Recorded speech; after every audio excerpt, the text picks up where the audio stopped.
A violência explícita da democracia.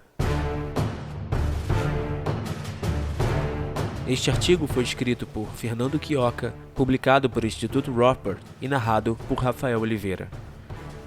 Emmanuel Macron foi eleito presidente da França neste final de semana com 58% dos votos válidos do segundo turno contra 41% de Marine Le Pen. Em número de votos, isso representa 18,7 milhões para Macron e 13,2 milhões para Le Pen. As abstenções, votos brancos e nulos, totalizaram 16,6 milhões, ou seja, 29,8 milhões de eleitores que não votaram em Macron. Apesar disso, em seu primeiro pronunciamento após eleito, ele pontificou, aspas, "Não sou mais de um campo político, sou o presidente de todos", fecha aspas. Não é. Continua sendo de um campo político, apoiado ativa ou passivamente pela minoria. Mas esse discurso de posse se tornou um padrão nas democracias, que apresentam eleições cada vez mais polarizadas. "Serei o presidente de todos os americanos", diz Biden em discurso de posse nos Estados Unidos em 2021. "Vamos unificar nosso país", promete Trump em 2017. "É urgente unificar a nação e unificar o Brasil", afirma Michel Temer em 2016. Bolsonaro é diplomado como presidente e promete governar para todos em 2018. Macron promete superar divisões em discurso de posse na França em 2017. Evidentemente, nenhum deles cumpriu essa promessa comum. E, na verdade, nem deveriam e nem poderiam. Eles foram eleitos por defender ideias específicas que agradam apenas parte da população e desagradam a outra parte. Então, após eleitos, não podem tentar implementar as outras ideias que agradam a parte que votou no candidato derrotado. Se as pessoas possuem ideias opostas, é impossível governar para todos. E se fosse possível governar para todos, não haveria sentido em votar neste ou naquele candidato. Ou seja, é uma promessa indesejável e impossível. Então, por que ela continua sendo prometida? Continuamos ouvindo esse discurso de paz e união, pois uma derrota eleitoral é uma injustiça que causa revoltas cada vez mais intensas. Assim estava a França após a vitória de Macron e derrota de Le Pen. Essa reação não é à toa. A democracia é inerentemente um sistema gerador de conflitos, ao disponibilizar tudo ao vencedor e nada aos perdedores. E esse, aspas, tudo, é o controle de um aparato de coerção cada vez maior, mais poderoso e mais abrangente, que toma a propriedade de uns e dá para outros, e que cerceia a liberdade de uns para o deleite de outros. Por causa de uma diferença numérica, um grupo será oprimido e outro beneficiado. Uma grande parte que se abstém de votar não se importa com quem vença. Talvez sejam da percepção que as verdadeiras elites detentoras de poder continuarão no poder de qualquer jeito. Porém, uma parte da população considera Macron o salvador da França e do mundo. Alguém que os protegeu e continuará protegendo de um vírus mortal, do ódio, da hecatombe climática e da Rússia. A outra parte o considera um tirano que fez toda a população prisioneira de uma ditadura sanitária. Está destruindo a economia, cultura, raça e civilização francesa e entregando o país aos interesses fascistas de capitalistas globalistas. A revolta é uma reação natural a esse sistema que impõe violentamente a vontade de uns sobre os outros. Democracia é violência, e violência gera violência. Ninguém quer aceitar, e ninguém deveria aceitar, um líder que representa tudo o que lhe desagrada, apenas porque ele obteve 50% mais um dos votos em uma eleição.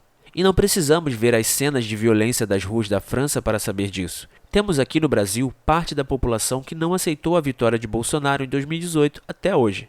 Por exemplo, podemos ver como parte da população derrotada exibe a hashtag ele não, aspas, ele, Bolsonaro, não é meu presidente, fecha aspas, em todo o ambiente virtual que participem, ou ver como quase a totalidade da imprensa faz campanha ativa contra Bolsonaro desde o primeiro dia de seu mandato. E sabemos que se Haddad tivesse vencido, a outra parte agiria igual.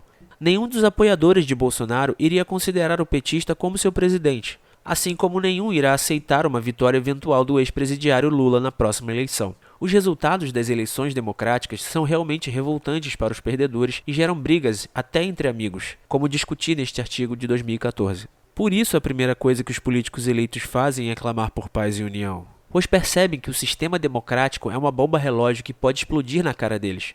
Só não explodiu ainda por causa do mito de que não existe alternativa melhor. Não. A democracia não é, aspas, a pior forma de governo, com exceção de todas as demais, fecha aspas, como disse o genocida Churchill.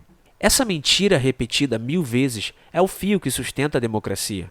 A verdade é que existe alternativa melhor. A democracia é uma competição aberta a todos pelo saque da propriedade alheia. E ela ainda aumenta o esbulho em comparação ao que seria em uma monarquia, ou até mesmo em uma ditadura, ao criar a ilusão de que o povo está governando a si mesmo, diminuindo assim sua resistência às depredações. Ela incentiva a maximização da exploração, já que o presidente e os juízes supremos recebem um poder apenas temporário, que só dura pelo período de seus mandatos, o que também acelera o processo decivilizatório inerente ao estatismo. A alternativa melhor está além da democracia, e não é uma ditadura, e nem uma monarquia. É uma sociedade livre, pautada pelo respeito aos direitos de propriedade privada. Ao contrário da democracia, que consiste na imposição coercitiva da vontade de uns sobre os outros, onde toda a propriedade e todos os direitos estão à mercê dos vencedores, uma sociedade livre não sujeita os direitos da maioria a uma minoria, e nem o da maioria a uma minoria organizada. Os direitos são considerados invioláveis e a tomada de propriedade alheia é considerada roubo, não importa se o tomador é um assaltante do bairro ou um policial agindo em nome de órgãos estatais. A única violência legítima é a defensiva. Deste modo, ninguém precisa temer um líder, pois nenhum líder será imposto a ninguém. E nada disso é uma utopia irrealizável, como os intelectuais da corte se esforçam para fazer o público acreditar.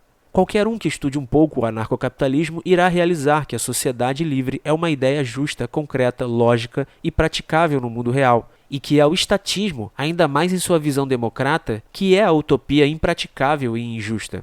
As imagens da polícia francesa avançando sobre manifestantes que não aceitam a vitória de Macron é uma prova nua e crua de que o alegado, aspas, consentimento dos governados não existe. E expõe a democracia pelo que ela realmente é, um sistema baseado na força do cacetete, do gás lacrimogênio, das balas de borracha e, em última instância, das balas de chumbo. A agressão da polícia francesa, a mesma polícia que durante meses agrediu os coletes amarelos que protestavam por seus direitos elementares democraticamente ceifados de autonomia sobre o próprio corpo e liberdade de ir e vir e de trabalhar, explicita o que em outras eleições em outras partes do mundo que não terminaram em protestos fica apenas implícito. A democracia, sempre e em todo lugar, repousa sobre a violência agressiva. O link para este artigo está na descrição. Obrigado.